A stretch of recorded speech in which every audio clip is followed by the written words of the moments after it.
All right, welcome to the Crossover Computers Tech Podcast. We're still coming up with that name. And this is a treat. Well, it's a treat for me anyway to begin with, because we got a guest, Peter Whitehouse, and I'll let him introduce himself in a second. We're all in a same tech group, Business Owners Tech Group on Facebook. And I'm not saying this just to them awesome, which is an Irish Peter, which is a nice expression. I'm not saying that. When this guy talks, I listen. This guy knows so much about tech. So here, I would say, Peter, how are you doing, man? I'm good. Great to be here this evening with you, Cormac. What part of England are you in anyway, before we begin? We're at the south coast, just outside Bognor Regis. Cool. Now, hey, Peter, tell me about name your company and a tiny bit about your company anyway to begin with. Sure. So we're ScanStation Computers. We're a sort of small 5-person company. We've got a retail store where we do new computer sales, repairs, call-outs, and then we also do managed services for businesses. And recently we've taken on an engineer that does alarms and CCTV as well. So we do everything, really. Do you know something? We're probably going to be reaching out in this podcast to a lot of people who would be just wanting to get into this game and train and all that. Tell me, how did you get into it, Peter? Oh, I've just always enjoyed computers. And when I was still at school, I worked in a warehouse for a computer company. Through college, I worked for the computer company, did it afterwards, and I've just been in it ever since, to be honest with you. All right. But the thing about it is, did you go do a lot of courses for this, or are you just self-trained through it all? A lot of it was self-trained. When I was a kid, the family got a computer. I think our first computer was an Amiga, can get off the thing. At college, I preferred working and doing my BTEC in IT applications. And after that, just went straight out to work. And just been doing it ever since. Just enjoy being self-taught, really. Yeah, that's the reason I'm asking is I got into this later on in life, and I went back and I'd done a couple of courses and I'd done the Comp A, the Comp A, done that. Yeah. And I didn't learn much, and I got the qualifications. I did do a practical kind of course, which was very, very helpful. But really, it's one of these jobs, I suppose which level you want to go to. If you're going into the massive security side of it, you do need big qualifications. But it's definitely one of these self-taught things. And also, I think you have to have an interest, because one of the things I find interesting about you, Peter, is where do you, when I ask questions in the group, because we all ask questions, we don't all know everything, all right? No, of course not. No one does. And no one does. It's a misconception. And one of the things is, I was on site today, I was dealing with a tech. Techs, sometimes you know yourself, when you ring them up, a different company and all that, they can be a bit of a bull crap, and they kind of try to out-tech each other. It happens the whole time. I was on site, but the thing about it, how do you keep up with the information? Because you're particularly well informed. Because you must have a passion for this. Oh, I do, I suppose. I mean, I just spend way too much time on the internet, and just, every time I find something, I try and learn it and share it with the guys, share it with people on the Facebook groups. And like you say, nobody knows everything. Occasionally, when I get stuck with things, I'll reach out to you guys, and if we try and share all that information now, it's just a really good way of doing things. And I just always, spend time finding out things. If I didn't know what the answer was, I'd spend time trying to find out, That's the key to it. That's the key to it. As I always say, I'm like a dog with a bone about a tech problem. The rest, and I'm precise as hell about everything when it comes to tech. My rest of my life, no. If I can't do something in the car, I couldn't care less. I'll move on. There's a guy for that. But I knew that was your passion inside you. I am going to ask you now. We're probably going to put out a couple of questions on TikTok. So I have a quick fire round for you. And I have the last one there. I definitely set you up for a fall on this one.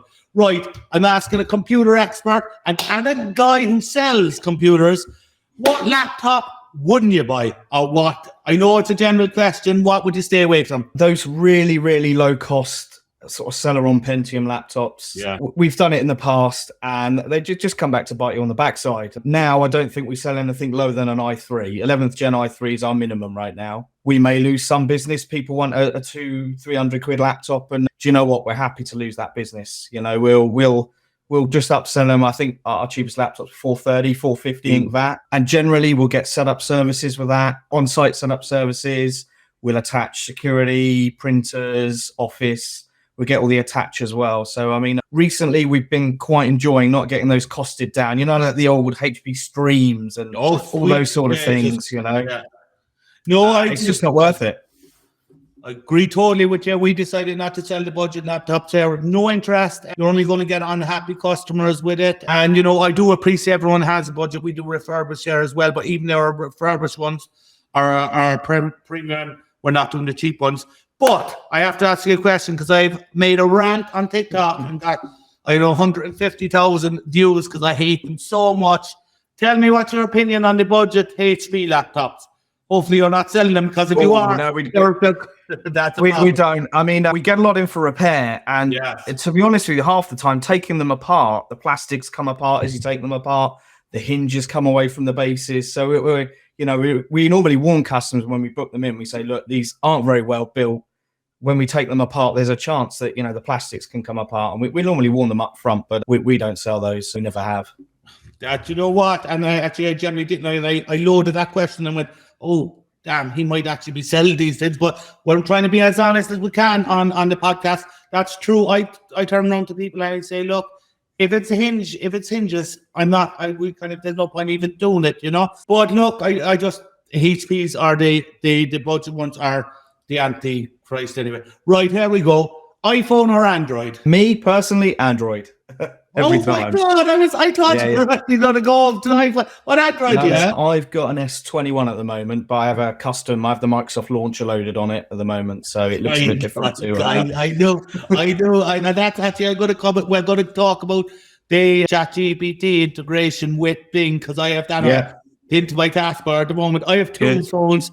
I have the Google Pixel 6. Love it, but I have the nothing phone, man. I just love the nothing phone. Nothing. I'm addicted. I have a problem with the nothing company. I'm after, those Apple fanboys who hate? I am one of them for nothing. Oh, right. Okay. I know it's an issue, and I don't know why. I literally do not know why, but that's it. Right, here we go, and here's where the argument starts. This is where myself and Peter got okay up to this point. G Suite on Microsoft. We're Microsoft 365 at the moment. It's what all our staff are trained on. It's what we deploy. It's what we know. I wouldn't say one's better than the other, but for our sort of client base and what we're doing, it tends to be a better fit for us. No, I understand. I genuinely is. And do you know what? Even with Android and Apple, all these are just loaded sensational questions. It's what whatever anyone prefers is what they do. Personally, I think Microsoft is problem upon problem, and because I'm so into G Suite, when I go over now, I'm probably not as well trained as you on it, so the problems are taking me longer. But oh my God, it just doesn't make sense, It doesn't. I think G Suite's good if you're going to use it from the browser. What really annoys me is where people try to use the tool to integrate it with Outlook. They're trying to download 50 gig G Suite mailbox. People do it, and it drives me round the bend. I would say use Gmail. Just use Gmail. I've been guilty of it, and it's down to customer training because I've now just we're not putting G Suite through it. We're not. Get used to it. If you're in that word, and at this stage, really, Peter, the Outlook client is dead. Really, you shouldn't be using it. I don't think you'll be in the cloud for most, and so that would be a bit of a problem. Sure. No, there was another question I wanted to ask you there. Oh yes. Okay, and we'll move on from our argumentative questions then. This is not because I know which antivirus you use, and that's grand. Tell you something now, because we might, but we might.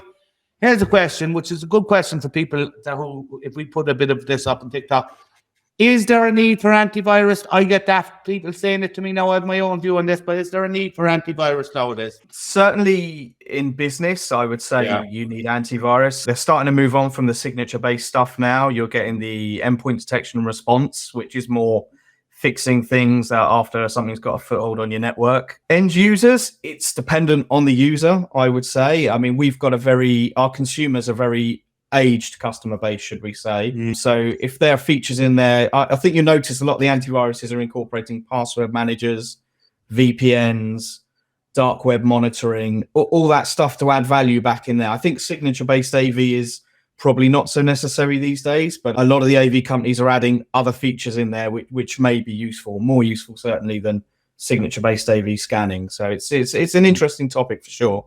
You just gave a way more intelligent answer than I did, because I agree with you. I personally, look, as I say to customers, I have to I pay a lower price, obviously, but I have to put antivirus on my computers. And the argument is Windows Defender is good, and it is good. But the point is that if I want a second line of defense once the hackers gets past that. Now, you mentioned password manager there. Can you guess who my password manager is? Bit Warden, We've been maybe. in the headlines a bit lately. Oh, not LastPass? Yeah, LastPass. Right, okay. And LastPass. And I tell you what's so beautiful about LastPass. You know, they got breached, obviously, before Christmas or whatever. And I was going, yeah, all right, they got breached, changed what needed to be changed. And last week, and a mail came into my inbox, and it was like, oh, we got breached. And I was like thinking to myself, Jesus, they took a long time to tell us that. Like, this is 2 months after the thing. Wham, bang, they got breached again. So I have to switch over. You can't trust them now at this stage. You have to switch over, you know? No, it's too much. Tell me, and again, I might just throw up a bit of this. Tell me any good free websites out there, or anything that are apps. What do you like playing around with? Oh, I just spend a lot of time on a different Reddit thread, forums and things. Reddit? I do a bit of Reddit. Reddit MSP is good. I don't know if you do any Reddit I'm writing that down. Sysadmin's good as well. There's a very good thread on Sysadmin. They do every patch Tuesday to see what everything that's broken before you install all those Microsoft patches. Really? Are you managing patches? Do you use Synchro as your RMM? Is it? You're using Repair Shopper, aren't you? We're using sort of Repair Shop as our as our CRM at the moment. Yeah, and we use Adata as our RMM. That may change over time. I think I would like to use Synchro at some point. I think they pushed out some updates this week. Have you got the new top nav and everything? I did. Yeah, did you get that in Repair Shopper as well? Not yet. We seem to be hanging in there for updates. So I think at some point we will switch to. I was laughing with Neve in the office about that today. I said, because it looks cool. They knew I have dark mode and everything, but I turned around, because you're probably in the same Facebook group as I was like, my God, you're going to see that light up with complaints now, because if there's never bunch of whining people about tech, it's tech people galore, you know? For sure. Tell me, Peter, you must have, look, it's Jesus, we're quite similar, I say, because we're both obsessed with tech. Sure, you've been following all this since Bleeping Computer and all these sort of websites, do you? Do follow some of those as well. Bleeping Computer. You used to follow The Verge quite a lot, but the layout's terrible on that. I don't know if you. I heard. I didn't. I must go to check and see. I listened to the Twit Network, which is this week in with Leo. I listen to, I would imagine, 20 or 30 hours of tech a week. I do. But see, like, I don't I'll be walking or in the gym or driving. I don't listen to radios really very often. You know, I'm even wearing a Marcus Brown sweatshirt, Marcus Brown, the YouTuber. Actually, come to think of it, it's amazing that I have a girlfriend and a life at all, really, because I am that much of a nerd. Tell me, Peter, ChatGPT, I know it's a buzzword out there, but I have incorporated it. I'm in Bing, and to be honest, Microsoft Bing is getting better. How are you playing around with it? Are you one of the first people? Just playing with it at the moment. I played with it, ChatGPT, and I'm on the Bing preview program as well. I believe Microsoft are having an event on the 16th, which is going to talk about Bing being integrated into Office. Yeah. So, I mean, it'll be quite interesting. I want to see those real world scenarios where we can really take advantage. Right, I'll give you a real world scenario, because there's a lot of bull about it. All right. One, we're going to the Tech for Tech convention. So and I was looking, we were like, well, we flew into Manchester last time. I think I might fly into Bristol, actually, was the other choice, yeah? But with the train strikes, I suppose it's better be Manchester. But anyway, point is, I went into Bing, or I went into ChatGPT in Bing, and went, how long does it take to get from Bristol to Sheffield? But it remembers your question. So, like, instead of me kind of going, how long by car, it went right down. It did show a new way to search, You get that contextual answer, don't you? Yes, you modify it. It's almost like a chat with someone. Yeah, I think if you could just walk around with me and explain what I'm trying to say, could you put an intelligent term on it? It is. And I found that very interesting. Also, where I found it, I have issues with my grammar and spelling, really, and stuff. but I have it now pinned, and it writes all my emails. It writes it like Wow. I will be paying the 20 quid a month for it now. Some of the hype will blow off. But have you tested it when you put in? Have you put in repairing computers on it yet? No, I haven't actually. What comes up? Actually, it gives it fairly good. Now, I asked if we had one of those hardened Microsoft Surfaces. I knew what to do anyway. I did generally. And I put it in, and it gave a troubleshooting guide to it. But Microsoft, it was one of these crazy ass things that I had to. It was Windows 11, which was crashing the new Microsoft Surface. I had to put in Windows. So, but it didn't answer that at all. But it is quite interesting on those sort of things, you know. And give me, because we're nearly finishing up now, tell me something. Where do you predict tech going, or what do you see even in our line of work? Like, is it all going to be, Jesus, what's the word? You just plug in the monitor and cloud-based, everything comes down, or what's going on? I think it's going to start going that way. I mean, you mentioned about the Fat Outlook client earlier, and I know Microsoft are working on a PWA version of Outlook. So it's Outlook Web Access, and they're going to try and make that replace the Fat Outlook desktop. And it won't be long before they can do that with all their apps, Word, Excel. I mean, you've already got web versions at the moment, right? Then it won't matter what client device you're using, your phone or Chromebook or whatever. All that will get delivered via the cloud. I mean, even the ChatGPT powered Bing, that uses 10 times the compute power. So data center is going to grow, client will probably go down, repairs will probably go down. I mean, I don't know how you find repairing computers now to like 3, 4, 5 years ago, but they're to get a screen out now, or the batteries are more integrated. They'll get glued in and things, aren't they? So they do. Well, see, this is it. What I have a problem with the thing is that when you see the likes of Apple, and I'm not just picking on Apple, and look, Microsoft Surfaces are the same. We're the greenest company. We're the greenest. Tell if they're that green, explain to me. And I do understand some of the security concerns, but how come Apple OSs are being made obsolete on computer, or their Macs so fast? How come Windows 11 is destroying half the computers they're not meant to run and stuff, you know? So, again, I mean, it's difficult, isn't it? Because I know what Microsoft will say. They'll say, look, we need the operating system to be more secure. Yes, it'll only do that on the newer chips. Obviously, it helps them. It helps their partners sell more computers. I was going to ask you, you do a lot of refurb, don't you? Yeah. Are you trying to aim everything sort of 8th gen and newer now? We are. It has to be 8th gen, because you and me are quite similar in the sense that, because I know this from some of the answers you give in the group, yeah. I like to keep everything as smooth as possible, yeah. I don't want workarounds. I don't want workarounds come back to bite you in the butt, okay? For me, setting up any computer and tech, and I think people can overtech things. Things have to keep things as simple as possible. The less things in there, the less things can go wrong, you know. So we will generate towards also selling newer computers as well, you know. Yeah. So that's it. Tell me what tools. I'm not like this is. I'm going to give you another 2 minutes because I'm consciously have to get back. Computer comes into your shop, all right? Maybe this will be the first question. What tools are you using to diagnose it? I'll be honest with you. I think you're much more of a tool guy than we are at the moment. We do a lot of things very manually. I'd say drivers and things, I'll always look them up manually by hardware ID. Old hard drives. I mean, generally, if a computer comes in with a hard drive, we'll always try and get it switched out to an SSD and treat it as if it, say to the customer, look, hard drives are finishing now, but we'd use the old DOS-C tools to test those. Do you have any diagnostic software do you use? Well, the procedure where it comes in, it comes in the door to us. Neve will check it in with SyncPro. They get an email out, SyncPro. My first port of call will be Malwarebytes TechBench. Pay around 300 quid a year for it. Use on every computer that scans the hard drives. Off we go. If it's a HHD, God, finished, whatever. I'll back up with Fabs. We all use Fabs, obviously. Fabs are the backup. What other tools besides that? Really, no, I will always finish with Emisoft. Not Emisoft antivirus we use. Yorisoft, PC Checker, but that's more to print a report as well, just to make it look better.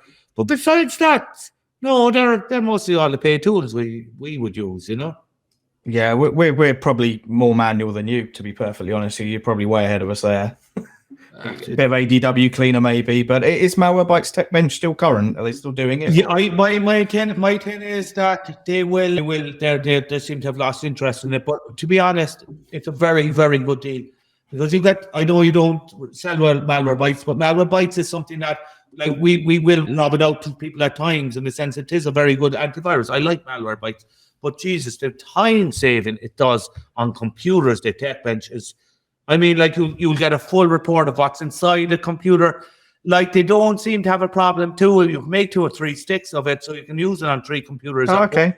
You know, so for me, that's well worth it. Myself, my tech are doing something. It'll tell me the list of programs in there. It'll tell me if there's antivirus installed.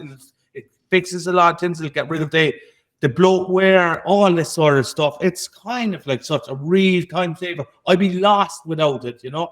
I really, that's interesting. Might give it a go. I would be. It sounds like pay 10 for Malwarebytes, not job. I would. It's the very fact that you can make, I think, up to 10 sticks with it means that means every one of you can have it, and it does save you the time, you know. Interesting. Yeah. Do you know something, Peter? I could talk to you all day, man. I really could, because I was dying to talk to you. I really was. You're a tech hero of mine. There you go. Look, we'll wrap it up because we have things to do. It's a long day for everyone. But I'd love to get you back on to the show for a general tech conversation sometime, if you don't mind. No worries. Anytime. It's a pleasure. Great. And is there anything, shout outs you want to do? You're not really up there in the social media. Do you do much? No, not as much as you. Actually, I'm quite interested to see you. I know you're bang on the social media and that you're into the TikTok as well at the moment. How's that working out for you? Very well. TikTok is really TikTok. Okay. I think we're gonna have to go with that for sure. TikTok is a real game changer in a sense, and the interesting thing about it is that, to be honest, all I'm giving out is my own opinions about HVs and all this. I haven't tried any hard sells. It's an absolute game. It's bringing in good business for us. That's it. Oh wow! Well, definitely need to keep an eye on it. I think your content's really good. Yeah, but to be honest, when I say it's going to bring in good business, I don't know if it's doing it for business or my ego at this stage. Look, I'll end the recording. Stay on there, and thank you again. Thank you. No worries. Stay on for a second, all right?